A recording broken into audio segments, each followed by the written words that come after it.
Yes, alright. Abalabi bakaifa shijide broadcast tubebaza okubanga mujye kumirako wamuno okubanga mukwasaganya ensonga ez'enjawulo ne mukasera kano tuba tuguse ogezaako kuba kunembeera gye tugezaako okutangaza wamu n'okuwa opinion zaffe according to the situation nga weba etambula mu mbeera ez'enjawulo mu system ez'enjawulo naye nga nyongera okubebaza okubanga mwekumira ku mukutu n'ennyongerera okubakubiriza okusubscribing okulayikinga wamu n'okumunyisa omukutu guno naye lyonna atagumanyi ayogere mu maaso gena n'okubanga amanya tungawe tutera okugamba betutera okubanga tuweereza abantu ebiba byabuwemu wabula tugezaako okubanga we educate according to the situation eba etambula mu system. So mbebaza mwena gye muwangalira amawanga ag'enjawulo bakyali banga bawangalira we Qatar, Saudi Arabia, bali mu Dubai, Abu Dhabi, Sharjah wamu ne bakyali banga abawangalira mu USA, mbagalanya we Canada, Uganda, my country in particular. I love you so much. Mwebale kubanga mujja kumirako. Enyongera okutumira mukodomi wange atenga chali wange Jordan, atenga CEO Jordan Classic Nails. Blessing upon yourself wamo ne CEO wange mkama wange Lilian. Thank you so much for everything you do. Okulabanga omukutu guno gutambula era nga kugendera ddala maaso. So, rala mu studio mutulaba tulimu n'omukyala the beautiful smiling bulungi kwegamba nawe oyinza okufuna n'ogamba wow. Nengera bw'omanyi nti regardless we move. So nsanyusa okulaba. Kale sebo nange nsanyusa okusanga. Bwe waawo ngenda kusaba weyanjulira abatulaba amanya n'eddoboozi. Neyanzira sebo kumpa omukisa guno. Mazima.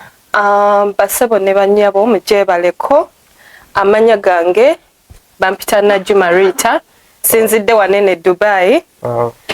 I'm working as a barista, head barista. Are you sure? Yeah. Hey. Wenkolerawo. Obadde na barista mulamba. Yeah. Ati nange naliko barista nga sinaba ku upgrading.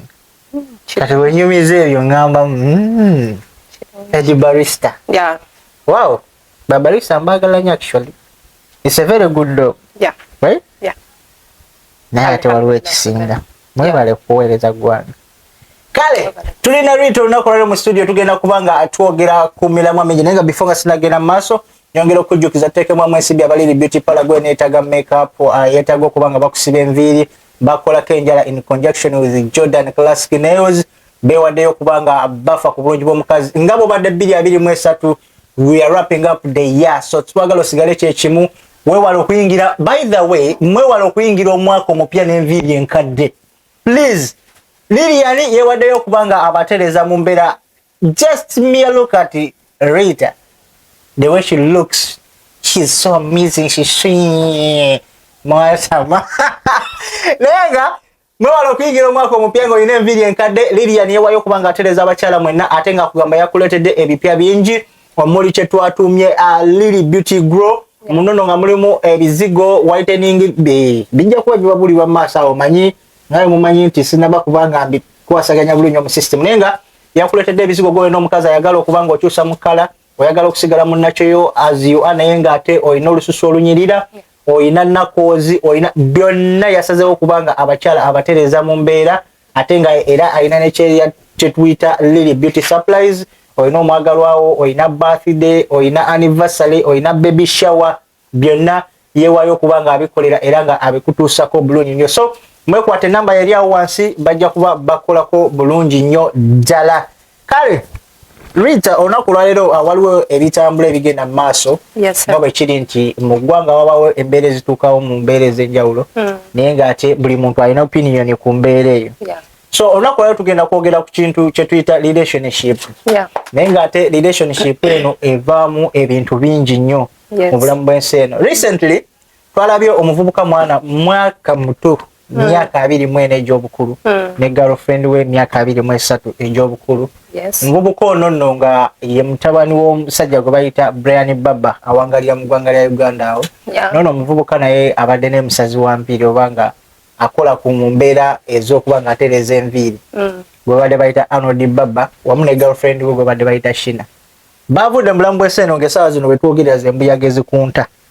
Nabiwuliddeko era tebavudde mu bulamu bw'ensi eno nti baavuddemu beeyagalidde wabula beetuusizzaako obulabe kino nga kyavudde ku mukazi olw'embeera ezabaddewo wakati we ne boyfriend we nti aba suspecting okubanga ayenda obanga yamukwatako ng'ayenda. Yes. N'asalawo okubanga mu mbeera eyo amujja mu bulamu bw'ensi eno ate naye olutemya lwa liiso naye yejja mu bulamu bw'ensi eno ne baliko omwana omuto.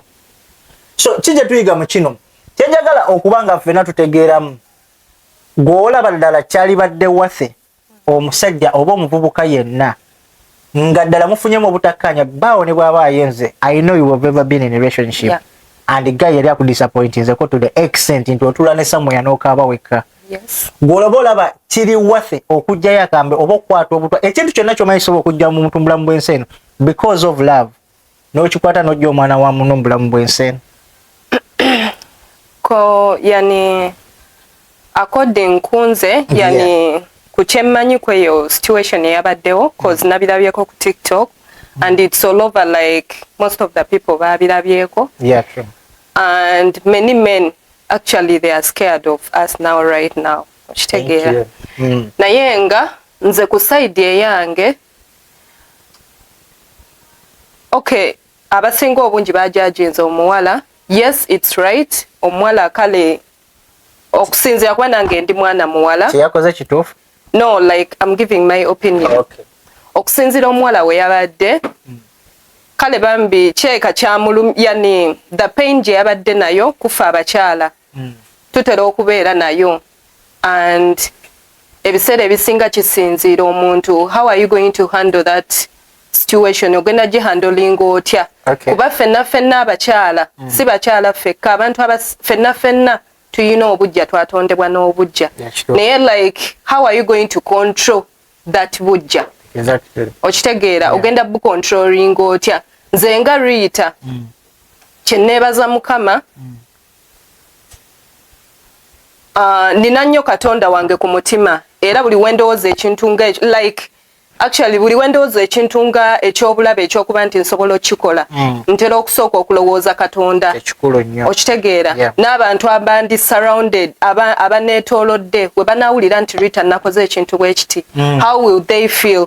Banandaba batya. Okitegeera nze ntya okuswala mu bantu ntya ekifaananyi kyange okubeera nga ki looking very bad nga buli muntu ansongamu nti Rita this and this. Okitegeera the best way nze kyenkola kyenneebaza Mukama yampa amaziga era nze mukwano ninga nti nze mukwano sijja kulimba nze nkaabawo bamenye emitima naye nkaabawo ekyogera siri walla nze nkaabawo oyu mukaabya olinga bosi wange liri naye omuwala ekintu kye yakoze nze sikiwagira ge mazima kintu kye yakoze kibi ate molova naye neyetta kibi ekintu kye yakoze kibi. So kati according to you that's very wrong actually mu buntu bulamu ekintu kye kubeera ne wona omuta tolina kyogenda funa kati yafunyeemu ki ekisooka omwana yamulese kubonaabona bubonyeebonye not because tagenda kubulwa abantu bamulabirira naye tagenda kufuna eyo parental love ey'abazadde be bennyini. Okitegeera and it's very bad. So kati according ku gwe nga bwe walabye situation eyo obaddeko mu mbeera ey'okuba nga omenyebwa emitima nga bw'oyogedde ekirungi gwokyeyogedde. So mu mbeera ey'okumenya emitima golowooza bw'oba otunulidde omwana ow'obuwala ali mu myaka gyo oba attending okuba nga reaching emyaka gy'olimu you know girls you always fall in relationship babamenya emitima kuba abakazi tukize tugaane mwowe n'omusajja aleeyo bano abawala be batwagala akwagala ebyaddala. Most of the time ffe tubaleetera okukola decisions ey'okusalawo oba akuleka n'afuna gaayo omulala oba akola ki naye ng'ate ababakwana baba bangi gye bayita it's just their opinion n'agamba naye okusinziira ku kino kangumene gaayi wange oba okusinziira ku kino kamukiitinge oba kamugatteko omusajja owokubiri. So magezi sigo wali badde oba omwana obuwala ali eyo in case singa bali mu relationship ng'agiraba teri stable bulungi nga kale nga teteredde regardless naye nga yayagala gaayiwe basigale nga bakontinue nga alina hope oba gye bujja anaatereeza. Nze kunze ekintu kye nandibadde njogera ku ekyo kyombuuzizza nze nandibadde mpa advice baganda bange abawala nti at least obeerayokko ne mukwano gwo omu babeerayo tayinza kubula yani nganze ninayo one of my friend buli wemba nfunye ekintu kyonna ekinyize kebe na message nga gaya jimpereza nga eri so disappointing siso ajiraga abantu balala naye wabula ye nsobola jimulaga kube olusebere eswaza okitegeya naye she's the only person gwe nsobola okulagako like nalaba all my tears okitegeera so nze kyempa advice bakwano bawalaba nange at least beerayo ko ne mukwano gwo ng'omu tebayinza kubula obeerayo ne mukwano gwo ng'omu n'omubuulirako embeera gy'olimu tosirikira kintu kubeera nga kikutudde wano kuba gye kikoma okutuula wano kikuleetamu ekibeera ekibi n'osobola okuba nga osobola n'okulowooza ekintu ky'okuba nti osobola otuusa omuntu obulabe which is very bad. Funayo omuntu asobola okukkakkanya asobola okugamba Rita guma nange ekyo ekintu kyali kimbaddeko kuba buli wawulira nga n'omuntu omulala gamba nange kyali kimbaddeko there is a way of cooling down okitegeera n'ogamba you never know ayinza okutereera okitegeera ayinza okutereera ate teri yani naawe kennyini oba nkyogere nti in any way go really comfortable nacho pose n'ekirala mungeri yani mu situations ezo ngeza relationships naddala nga mulimu obutakkaanya obungi oba misunderstandings ennyingi ebiseera ebisinga woba oyinako oyo omuntu kale gw'osobola okubuulirako naawe kennyini ng'omuntu osobola okwebuulirira ng'omuntu ddala wenna atuusa omwana abendi ku kintu kino eno kiki engenda okufunamu okitegeera osooka nga n'olowooza mu maaso kiki ky'ogenda okufunamu and what will be the results after doing it okitegeera ogenda mutta oba ojja mugezaamu oba oliawo tafudde anti gw'obadde okikola lwakuba nti oyagala akwagale era wonna omugezaamu n'atafa in case nga Allah amuyambye n'atafa tagenda kuddira ebyo byonna oba okoze bya bwereere. Rita nina ekibuuzo kyenjagala era okukubuuza accordingly olinayo omwana? Siinayo. Teweke? Siinayo. Okay. Toyinayo omwana naye kino nja kikubuliza in a parental way. According to kale kitekinge nti kati olina omwana for question ngenda okubuuza bw'oba olina omwana n'omusajja kiki ekiyinza okukuleetera oba muzimu ki oguyinza okukutikka okujja omusajja oyo mubulamu bw'ensi eno ng'okimanyi olina omwana without taking the second decision nti omwana ono mu nsi muno mwe tumuleka tugenda muleka tutya nga talina maama oba kale nga talina taata in a case kino nkikubuuza according nti omuwala ono yajjeewo omusajja ono oba yajjeewo omuvubuka ono baabadde n'omwana omwana ono simanyi oba omuwala mu kugejinga in a relationship gayi yamufunisa olubuto nga tebali ready ne bazaala kuba kyemmanyi omuntu omutuufu ng'olina omwana you cannot okuzuukuka ku makya n'okola ekintu kye yakoze kubanga osooka n'olowooza ku mwana gwe singa bamuzaala omwagala osobola okukera ku makya n'olowooza nti omwana wange ngenda muleka wa mu nsi eno kimu ekyokubiri n'omanya nzijeewo taata we ndi munnyonnyola ntya ine kesi singa nze mba sifudde nti taata we yafa atya ng'omwana akuze ekyokusatu n'okulowooza waawe mugenda osigala mwengamma so ekyo nenkisa ku bbali ekyokubiri kyemmanyi omuntu yenna yenna bw'aba alina kyatusiza ku muntu wabaawo link gy'eba evudde from way back fe abasinga tuyinza okujajingira just wano ku mere looking at the situation netugamba embeera yabadde bweti ne bweti omuwala yakoze kyakisiru naye nga wabaddengawo kuli gye gyabadde ajja agoberera nti okusinziira ku mbeera eno bweti ne bweti and most of the case mu abakazi ekisinga obbajjako you may think nti kaifashi nyenda naye nga tonkutte ready handed wabula nga you sneak on my phone bulooza kyalibadde kituufu mu abakazi okuddaawo ne mukebera nga amasimu gaffe buli lunaku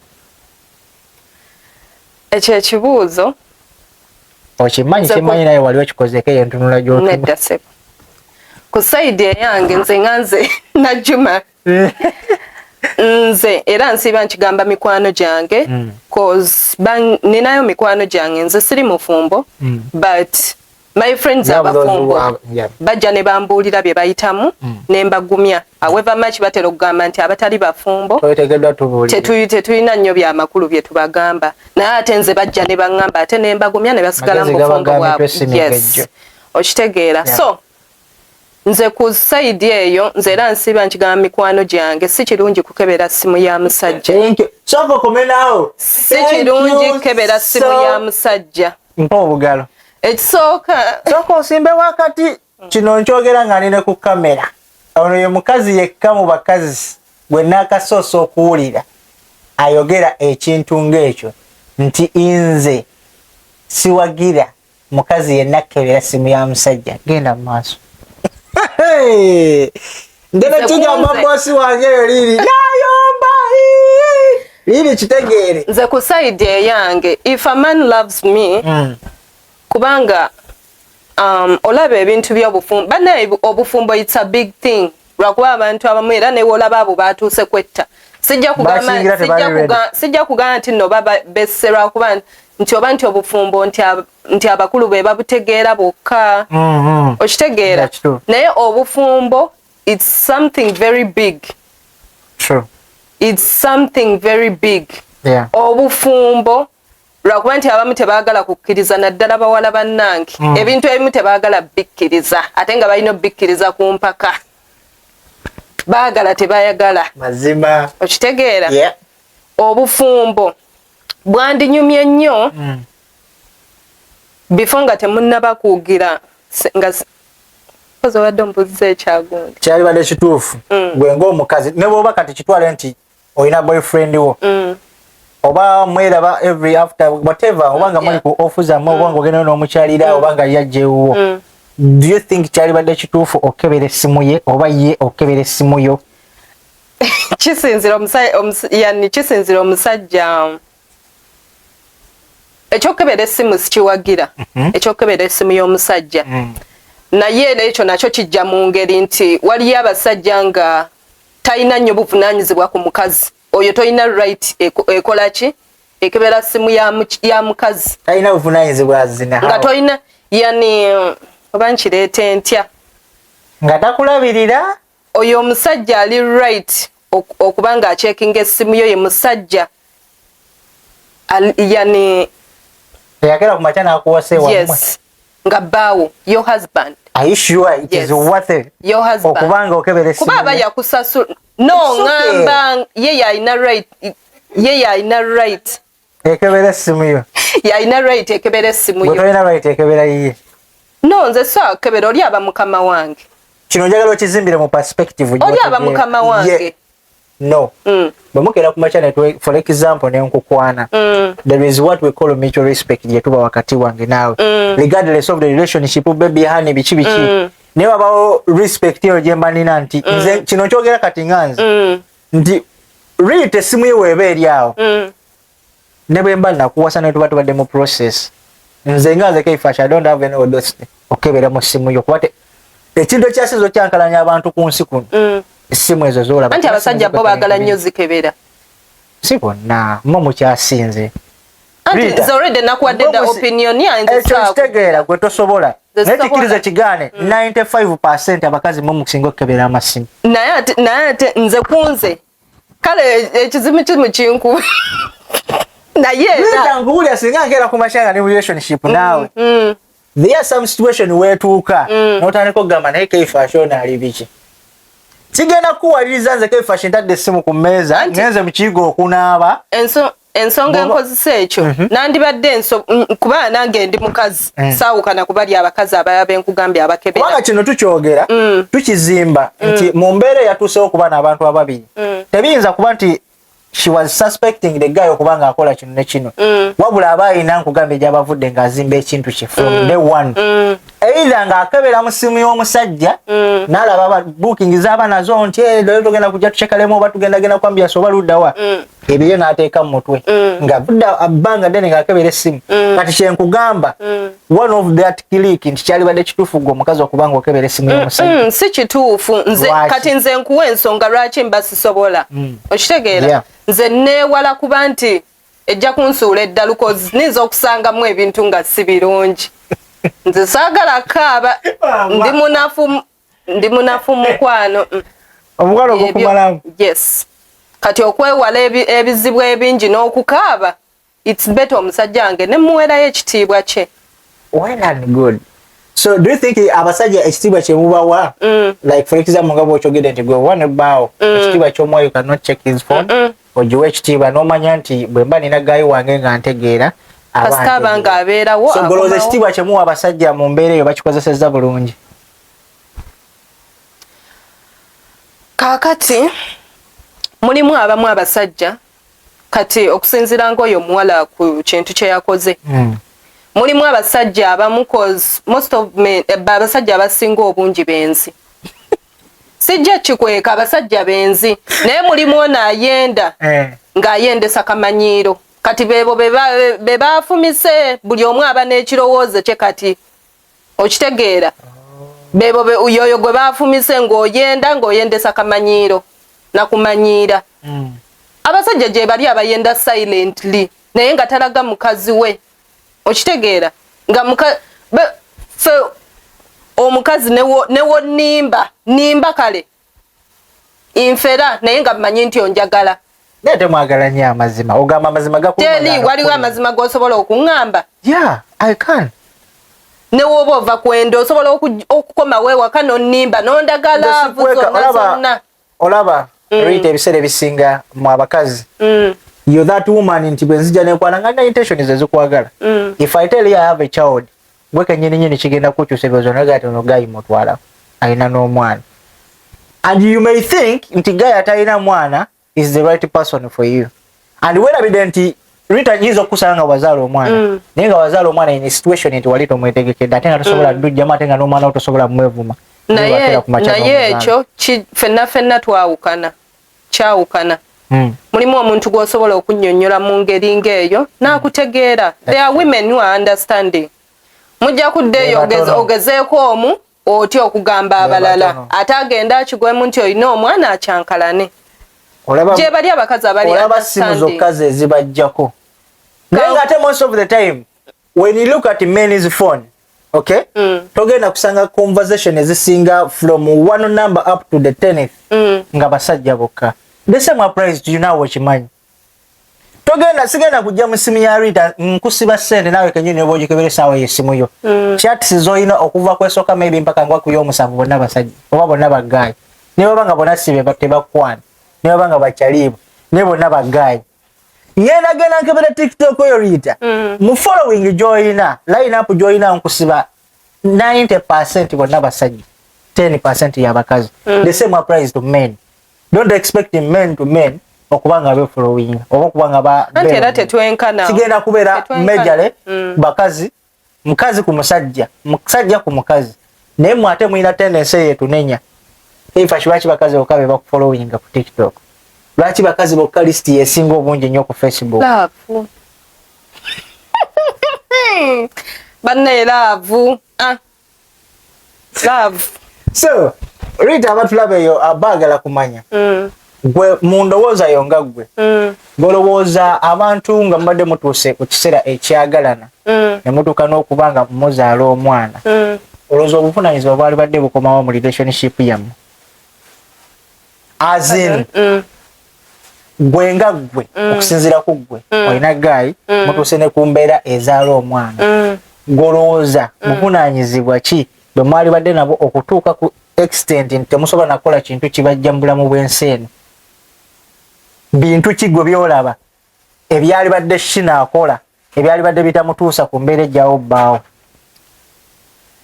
kakati shina mu byonna yandibadde n'asooka n'alowooza ku future y'omwana we pozi ne future yaabwe ebiseera ebisinga abakyala sigaana ffenna tulina obusungu ate byonna basajja oluusi bye batukola kuba naffe tubanyiiza tunyiiza nabo batunyiiza naye ebiseera munyiiza basajja ate ne muteekamu n'akamanyiiro ffenna tunyiiga sayidi zombi naye kyembadde nsaba bakyala bannange tukakkanye ku busungu ate n'ekirala okufuna emirembe mu bulamu bw'ensi eno nze sijja kwowagamba bakwano bange mwesonyiwe essimu z'abasajja okuuma obufumbo kakulu nnyo mu kanootinge kubanga muve mu ssimu zaffe ate kino kyogera nze with experience. Nze soogera nti nno oba mpolereza basajja, but for the okubeera n'emirembe ky'olina okusaba kyokka Katonda akuyambe omusajja waleme kuleetera bulwadde, ate n'ekirala asigale ng'amukuumira ng'oli naye okitegeera. Ate n'ekirala Shina teyalowoozezza ku mwana we kuba essaawa eno omwana waabwe however much tayinza kubulwa kuba saidi zombi ndowooza abazadde balinako kasente naye omwana tagenda kufuna eri parental love okitegeera. So nze ekintu kale kye yakoze yakisaliddewo mu busungu, oba oliawo kale obulumi bwabadde bungi naye yakisaliddewo mu busungu n'atasooka kulowooza kuba ebiseera ebisinga obusungu bwe buba bungi. Kale waakiri weewogomeko obeereko ebbali, beerako ne mukwano gwo mugambeko ekikuluma. Waliwo abantu betwabiza n'omugamba ekintu n'omulaga ne message omusajja gyakusindikidde ng'eri ekaabya. Okitegeera? N'otasirikira kintu banna ebintu biruma. Obujja buluma. Naye munaku zomwe mutusindika okwenda. Nobala ekisajja ne kitendaako lwaki toyenda omuntu tuma. Omusajja bw'akwagala ennyo ate ng'ogamba ekisajja kyansiriwala. Bw'atakufaako nti ate omusajja takufaako. Kiki kyemwagala mu nsi? Ekibuuzo ekyo nno kizudde ebbanga nga kipopinga mitwe gy'abantu ate nakati it's still a valid question. Ddala kituufu abakyala mwagala ki? Akwagala otuuka egala ekisajja kyansiriwala tekikyategeera nakiri kyasigalamu kasala kkubo. Bw'abikkako n'akulaga nti takwagala naye ng'akwagala kuba nze actually I'm one of those. Nze mba njagala omuntu kinkalubiriza ennyo mulaga nti mwagala naye ate nga mu mutima mba nkimanyi. Okitegeera. Ebiseera ebisinga bankwata nawe yanebanga tofaayo weeraga omanyi oli wakabi. Naye ng'ate si bwe kiba. Fenna abakazi ebintu bye twagala si bingi nnyo. Si bingi bitono. Kati zino sente tumala gazoogera abantu butakumalira oluusi budde oli akumalira obudde ate nga nokubeeraawo ng'oli well off oba ng'oli financial okay. For example you're working you're head barrister, I know you're getting a good amount. Okitegeera. Yes, you can see n'ogamba Rita asobola okwesibisa enviiri ez'emitwalo 10. Rita asobola okwambala ekitebe ky'emitwalo 10 on my own wallet. Ekyo n'ogamba I need a man ng'asobola okunfaako nga nze Rita. Bw'omufuna ate n'okitandika into another thing. Nedda byawukana kati eyo yendowoozayo byawukana. Kati nze nina birala nnyo bye njagala. Okitegeera. Nze sifa ku musajja nti nno ki. I'm looking for a father to my kids. Si muntu kugura bunoonya muntu agenda okukola biki. Yes, njagala okunfaako but a father.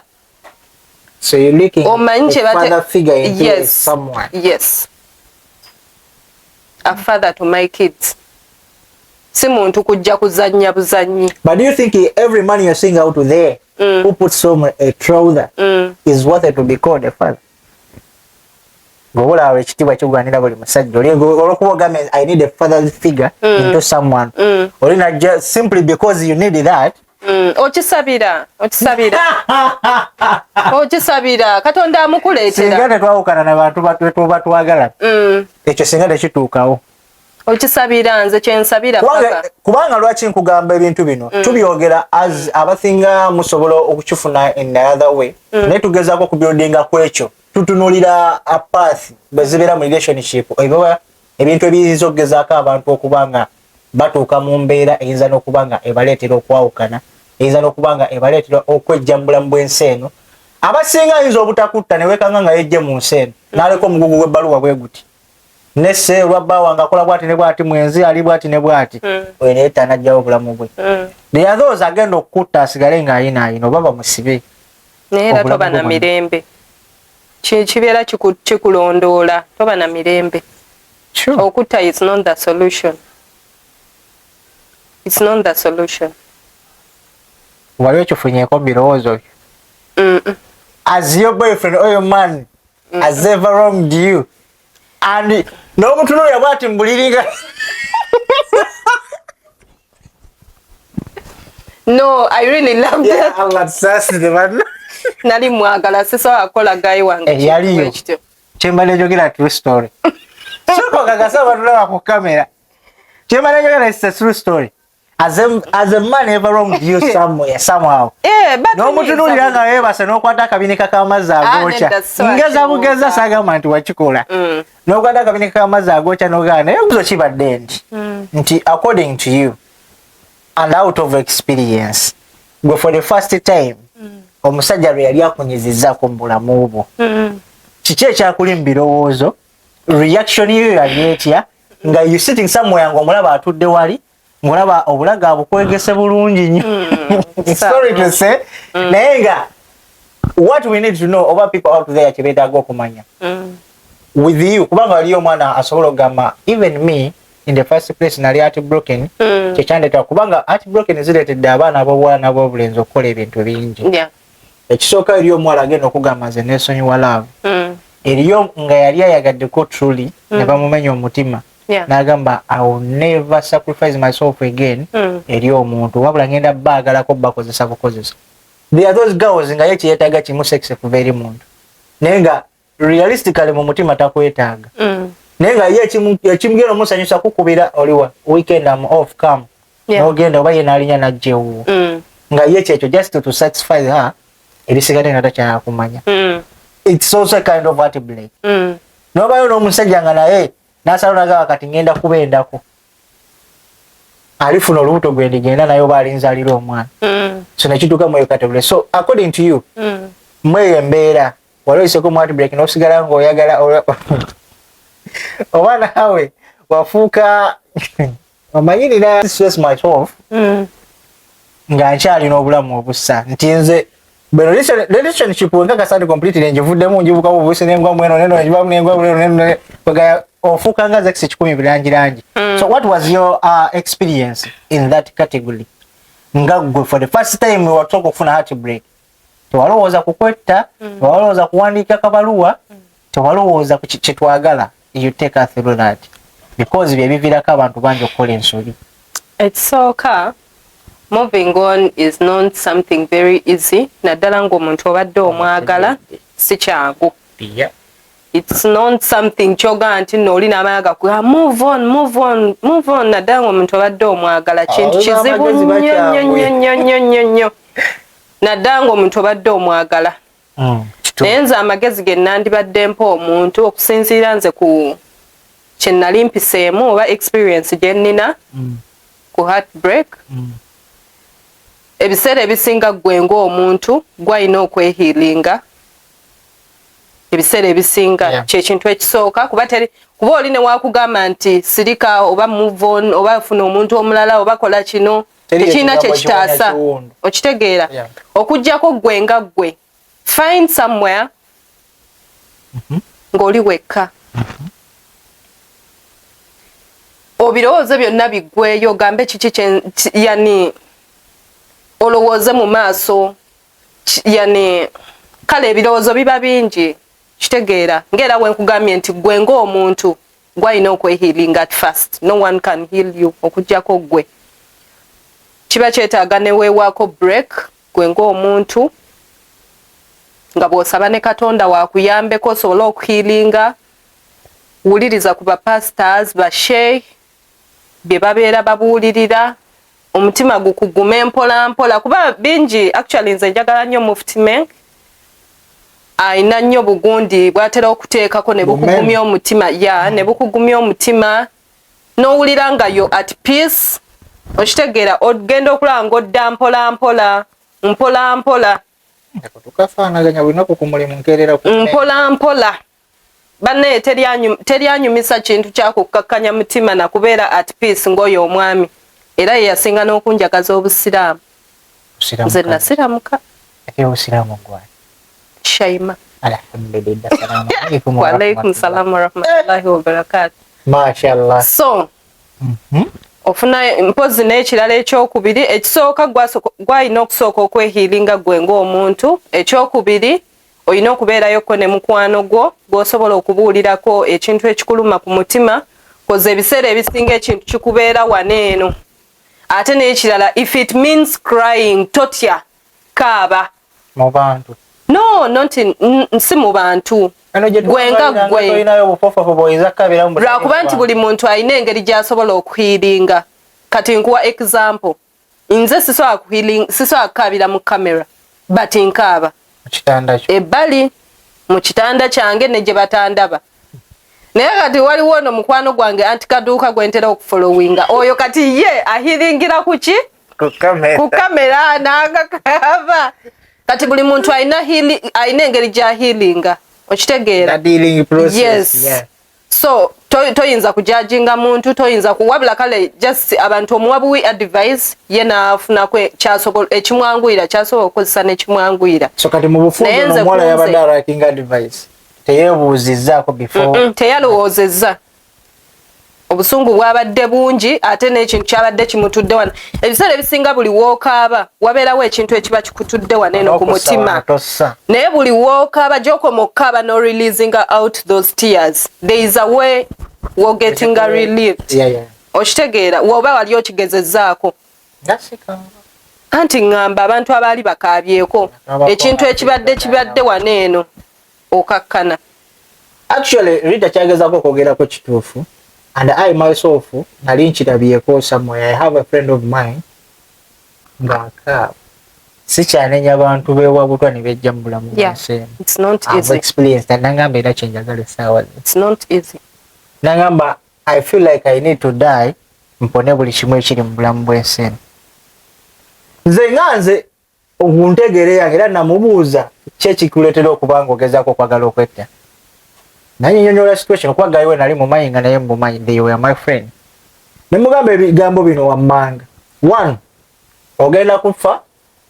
Mayidiyo bajja kufuna engeri gye bagikwata bagizzeeuka ku butaka bakuziike.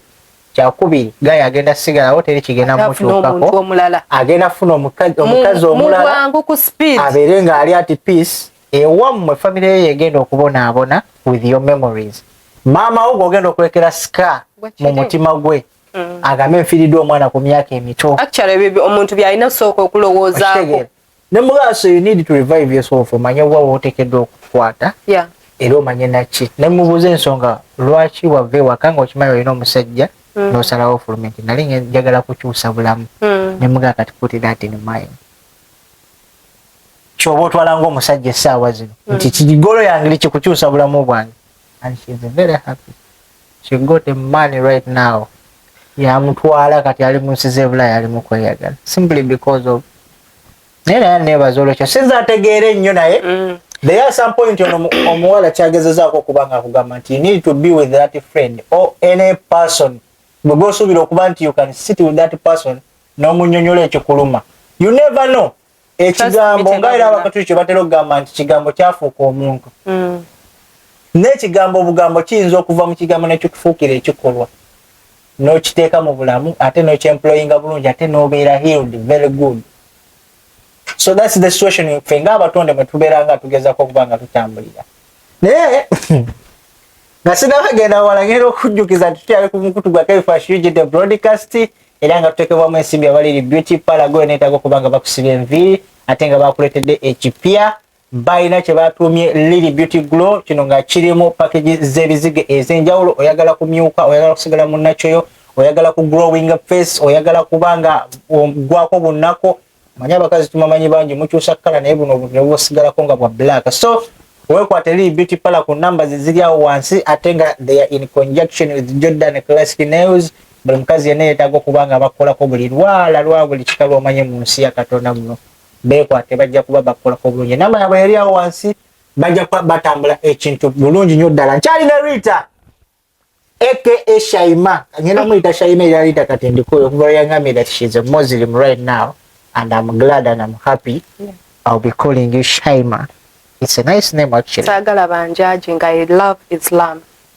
That's your opinion. I think you are above I just love Islam. And even your parents has respected that. My dad respects it. Wow, that's very good. Ate kasitaba tachinaako mbeera. Tachinaako. Opulaninga kufumbirwa ddi? Oba tunoonye share. Alhamdulillah. Nja kumufuna. Oyina? Toyina Rita guy wa kuswaza. Tuna mu kamera wali agenda kulaba share. Kuswaza nze ndi single. Mutumireko. Ndi single.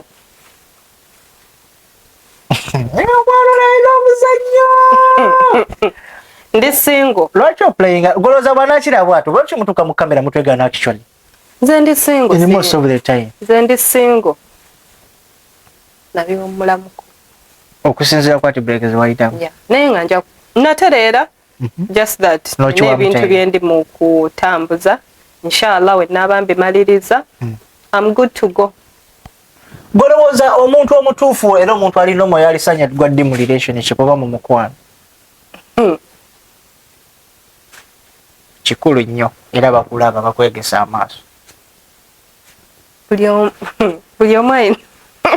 Rita, otegeera ddi omuntu nti onanjagala? But like Mwira that say you always think nti mwogeranya ekintu kizeze guy wange mulaba njagala. When do you understand that this person is in a relationship with me? Otegeera ddi omutuufu? Nga actually nakyo mukyogera nnyo ninda mutuufu. Otegeera ddi omuntu omutuufu nti kati yono? Ebyo birimu koneka. Right, obaddeko mu relationship and you've been with a lot of actually I'm sorry to say a lot. It's not a lot. Okay. Njachirega mu mbeera gamba nti you've seen a lot of people mikwano gyo abali mu relationship. Right? So when do you understand that this is the right person for me? Bali bakwanyeko. And you know very well when someone approaches you, there is that touch jamba nayo nga olaba buli kigambo kyagamba kiflowing within you. So when do you understand like this is the right person for me? Inze bakulaba Rita, I don't know like comment. Inze okay. Inze kale nze byensinga okwa saagala nnyo byogera nnyo biri private. Leave alone being private. Everyone munsi tusobola okugamba nti actually nze njagala kudatinga muntu nti njagala omuntu ng'ali bwati ne bwati ne bwati toli kubanoonya. We are tugezaako okwenlighten. I know. Anti lwakwanti kati ebyo nze biba mu nze abaakiraba ng'omuntu. Do you know that there's someone, there is someone out there nga mufaananya opinion nga when that person sees you ng'agamba wow, ninza kubbirako katono naye so kugamba byonna ebisigadde nze abyerabira ng'omuntu. Tetugenda byemployi nga tetubyagala. Saagala bigya ebyo nze nga nze we are discussing this is a reality show whereby nti buli kyetwogera when there is someone out there item the same thing. Kale nze kubimu nja kugambako ebimu kubimu ekisooka njagala nnyo ne mmanya eddiini y'omwami.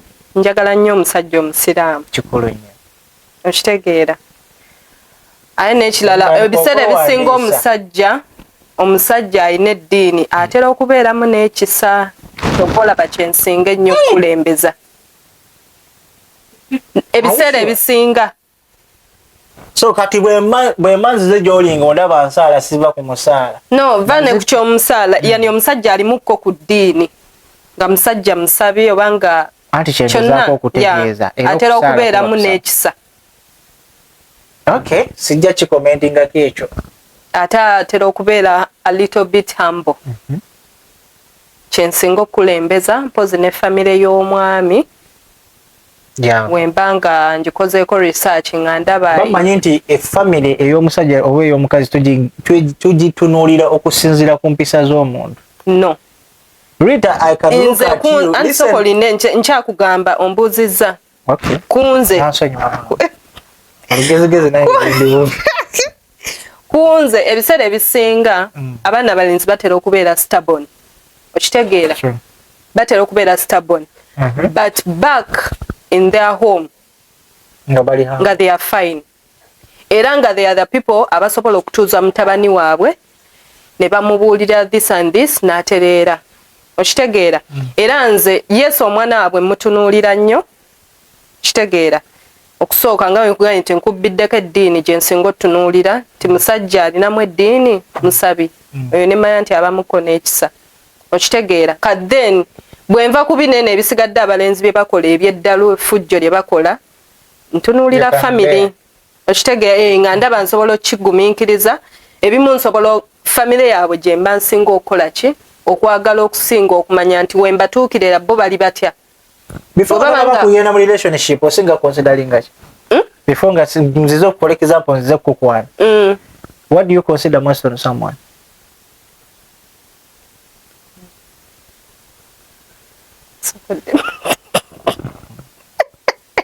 Nzize teifashi njagala kwana lita.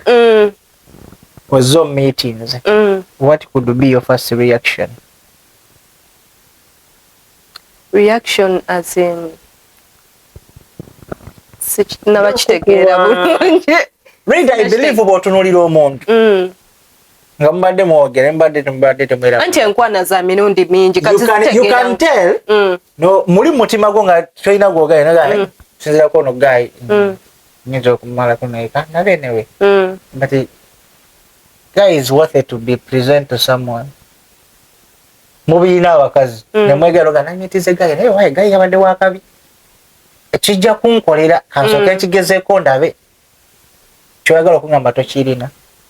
Nchina naye anti ebimu nakugambye biri nzabi. Komaawo. Mumukwano. Kikigwe kyokosera kale ekyo jja kukigaana. Nakubuza ekibuzo kyotandaba kunziramu. The people out there they need to know. Yeah. Diri otegeera nti omuntu anjagala. Love no gachi kinene nnyo. Komaawo. Olina quality. Nzina anti zezimu kuze nkugambye nze nganze. Nze mbiraba ng'omuntu sisobola kubigira ate ensi yonna emanye kishensi ng'okwagala mugira n'abafere. Ajja ne yeekozesa ebyo ng'ate mufere. Here comes a question. Yes. Bw'oba ogenda mu relationship with someone, you consider qualities? No, I don't consider much. Like ng'omuntu obaako nebyo. What do you consider? Kati kankubuulire. Olaba ng'ogenda kwagala yani if you're to love a guy nze nganze. Njagala nnyo nembeera n'omuntu tasobola kubeera perfect 100%. Simba wakati. Naye I love being with someone. I'm still explaining. Yes, I'm going to let you. I love being. Atulaba wenna tuli ku mboozi eno tuginyumya oyinza okubanga ogezaako okubula. Naye nga kyetugezaako okubanga tudiscussinga tukizimba according to the situation gye twatanikideko omulamba gwe twagizimbiddeko. You can follow, you will understand what we're talking about. Tuzimba kino ekintu kijja wansi. Wajja kiva n'omuntu okutuuka nga asobola okufuna embeera eyinza okuleetera omuntu okumujja mu bulamu oba ye okwejja mu bulamu bw'ensi eno. Nga situation gye twakalaba eyabaddewo of recent. Nze nganze kyensinga okwagala ku musajja. Nze omusajja tasobola kubeera 100%. Nti 100% buli kimu ali 100%. Kukwata ensobi. Genda maaso. Nedda tewali nsobi gye bayinza kukwata. Nze nganze omuntu nze nganze. That's your opinion. Yes. Yeah, right. Abalala simanyi bakole byabwe ebibawa emirembe. Naye nze kunze ekimpa emirembe. Nsobola okubeera n'omusajja kyenoonya mu musajja nti waba ayina like 60%. Madame waba ayina 60 packs. No, abo naawe awo bayaaye naawe bayaaye 60 pack abisajja byavu. Ngamba omwana ono wabeera ne 60% ku bintu byenjagala nga 40% byagaana ng'ate nsobola okubiguminkiriza. Mulimu ebintu byosobola okuguminkiriza, mulimu ebintu osobola obutamutereeza naye nga kyekikula kye okitegeera. N'ogamba nti gundi ne gundi ali bw'ati sijja kisobo yani nja kigumira mwagalirayo. Actually nze njagala nnyo nembeera n'omuntu mu bufumbo nga ne bwanyiiza nsigala mwagala gye bali abantu ng'abo.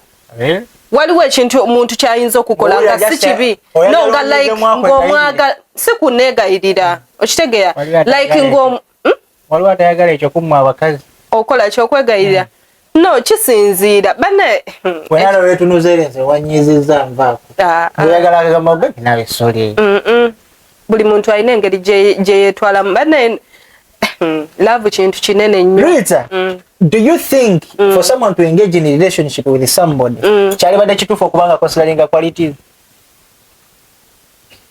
Oyina okusettinga yo qualities zidetermininga ki mu relationship? Nagambye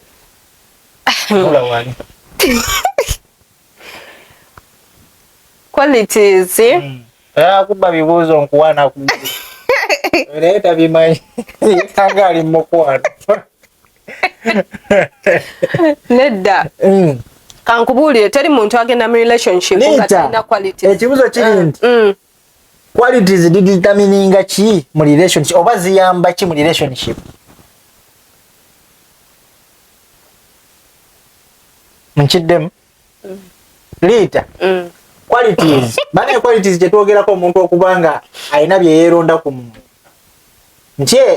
Njagala gayi nga muwanvu, njagala gayi nga mulungi, njagala gayi nga alina ekirevu, njagala gayi nga wamaaso begati, njagala gayi nga wa six pack, njagala gayi nga alina omubiri. Ebimu tebiyamba. Okitegeera. That's what I want you onyonyola abantu. Qualities ziri dala ziri worth mu relationship. Ekyokubiri ziyamba ki mu relationship? Anti waliyo eziri wati, waliyo nezitali wati. Okitegeera kati tugeze ng'eddiini. Eddiini eri wati. Okitegeera. There are people abatakigonsidali. Anti be bamanyi nze kunze eddiini. Okitegeera. Eddiini yeesooka. Okitegeera. Mpulira. Mulimu ebintu ebimu by'osobola okugumira ne by'otasobola kugumira. Actually buli omu alina kwegga ekintu kye kyasetingawo nga standards ze. Byebiri bye naggaye mulimu ebintu. Oyagala height. Ebyo bya height tebiriiyo. Okitegeera. Omusajja akufaako. Okitegeera. Akufaako. Naye mmwe. Tobayita. Lita ekintu kino kiri nti. Ddala kituufu kya quality zaali badde zi considering relationship ongambe yes. Nongamba naye waliwo ezitali wate kubanga zikola ki? Zi considering. People out there, they can judge. But according to me, there is no way I personally I don't consider quality relationship because everything ekituliko kufena kisobola okufedinga at any time at any cost. Do you know that? Ne waliwo ekitasobola kufedinga mu mutima gw'omuntu. Do you know that? Kitu ekyo okimanya ekyo banedda. Naye nze sinnakugambako ebyo bivundi. Nze kugambye eddiini yava kweyo sima biki. Yes, eddiini I do. Yes, eyo tefedinga. Nange ne nkugamba nti according to me, my opinion, this is my opinion. Yes. Qualities doesn't matter in relationship. Custom Rita nsobolokera kumacha nenkwana Rita nengamba mwalo we mwagala ina kabina. Rita mwagala she's beautiful. She's white and what and what. Tebikola makulu. A time can come Rita n'okogga kabina nekakugwako. Does it mean I'm going to stop loving you? I myself I do believe nti okwagala kuba miki? Mutima. Walina kyotasobola kusimula miki? Mu mutima. That's what they call feeling. If what I feel about you is true, I cannot delete it in my heart. It will keep on being there forever. Nga nkwagalira nga nkutegedde. Naye nsobolokera kumacha nenkogga. Ngobadde wagagayi mwagala alina ekifuba liko Mary. Naye ogera kumacha nga tewakyali. Bino ebintu bya ku nsi. So, me personally, I believe in relationship you should consider that. There are people who are feeling and never chisusa nti that person agamba nsobola okufa ku lulu. Nsobola okukola kino kyonna kulo. They are there. Rita bali bakulimbye content baby water list sobola kulia naye nga kilala kitufu asobola ogisiba n'agisola because you not there. Bali bakigambyeko. Anti ebyo bye twagala mutulimbe naye nga tumanyi nti tekisobola ku happening. Kali ne stories zongo kimanyi relationship mweziri naye ngo kimanyi bulimba. Rita zo water list sobola kubeera ng'ani agamba. Bulimba baba bayayi naawe. Are you sure?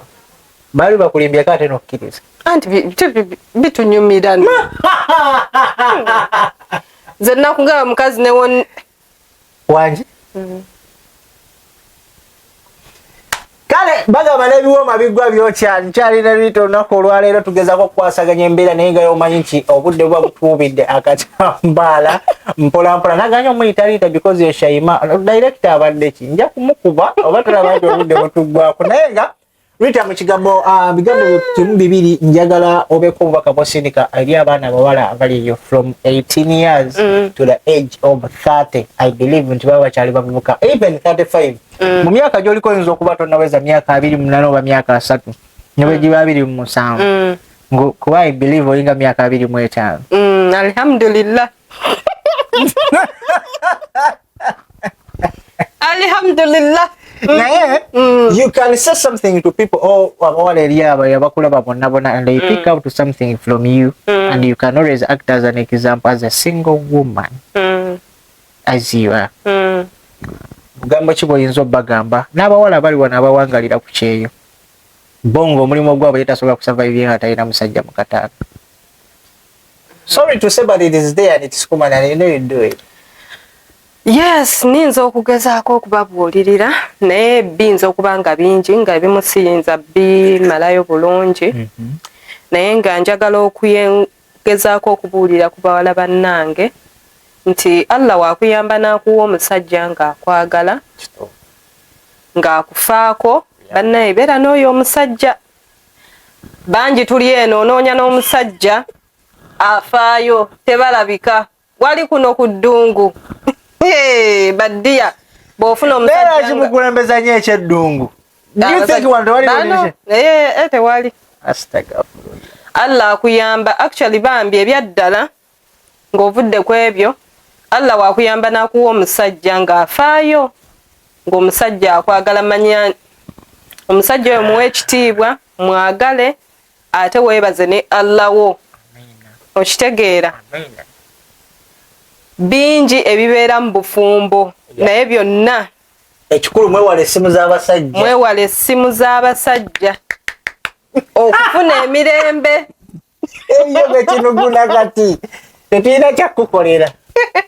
Eno biliyoni yesiiyo okufuna emirembe. Bannange nze bangi abajja nga bankaabira naye ng'essimu ze zibamazeeko emirembe naye nga ne bw'onookola ki tewaliiwo oluusi kye wataasa.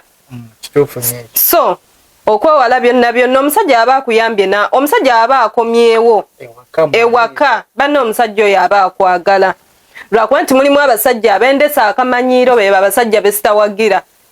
Okitegeera kubanga tusiiba eno nga tubawolereza omusajja bw'ayenda omusajja ayendesa magezi tayenda nga mukazi. Abakazi twendesa busiru twenda. Okitegeera naye ate abasajja mwenda n'olaga omukazi akamanyiiro n'okumumanyiira. Mulimu ssebo n'abaleeta abakazi n'agamba mukazi ow'ewaka mbu abafumbire emmere. Waliwo bisitole bye nawulidde bye baŋŋambye bye biba bibikaba kamanyiiro. Oyo omukazi asobola n'okuwa ŋŋamba lwaki taakuwe butwa. Ogamba omukazi gw'osanze waka abafumbire ne mujja waawo lwaki taakutemeeteme. Okitegeera so nammwe muba muyenze ate mwekuume bannaye muleme kuleetera bakazi bulwadde. Mukazi wabanga akuyambye n'akwagala n'aguma byonna by'omukoze ate tomuleetera bulwadde. Tomuleetera bulwadde. Bambi tubasaba bataata mwendese ku magezi. Yes tumanyi mwenda naye mwendese ku magezi naffe mutu n'abakazi mulekerawo kompitinga n'abasajja. Omusajja aba musajja. Okitegeera omusajja aba musajja tebakompitinga na musajja. Okitegeera ffe we twenda ne tugenderayo n'obwongo naye omusajja ayenda n'akomawo. Mulimu abasajja abatakomawo waka gye bali bangi. Omukazi ng'alajja n'omusajja teyakomyewo teyalidde na kyaggula amujjulidde. Okitegeera naye omusajja wabanga akomyewo omusajja abanga yakula ffe tunoonya n'abatutwala mu mayumba tetubalaba naye omusajja akutadde mu nnyumba tereera mukyala. Semba sekeredde tujja basekere ano nga muvuddeyo mugya muwoloma. Tumira abantu babiri tuzowa kuba mwana banna abakyala banzise naye nga ge mazima mutereere. Musajja aba akutadde mu maka. Musajja aba akutadde mu maka nammwe abasajja mutereeza empale ezo. Mulekerawo okuleetera abakazi mutugamba twende. Muleke anti mwe mwenda akamanyiiro mukalekeraawo n'okuleetera abakazi obulwadde. Owagira twende tubikwekeeyo. Anti mwendese ku magezi n'okubeera nga mutegeera. Teri musajja atayenda. Yali aliwa tubateekeko kamera. Nze bampayiriza bwayi. Okimanyi nti ffe tuli ba UPDF abakazi. Ffe tukebera buli kimu research tuzikola ne tumanya baganya okutebera essimu goba wagira ate bakole research. Research kyasinga essimu kuba buli kasasira bamusimu. Naye nti kyokka kale tubadde ne Rita bwatyo wakunyonyodde ensonga zegoyino omukyala aliyeyo. I think ogezezaako kubanga ofunamu ekyokuyiga. Naye mbadde mbanyonyola that she's a barista.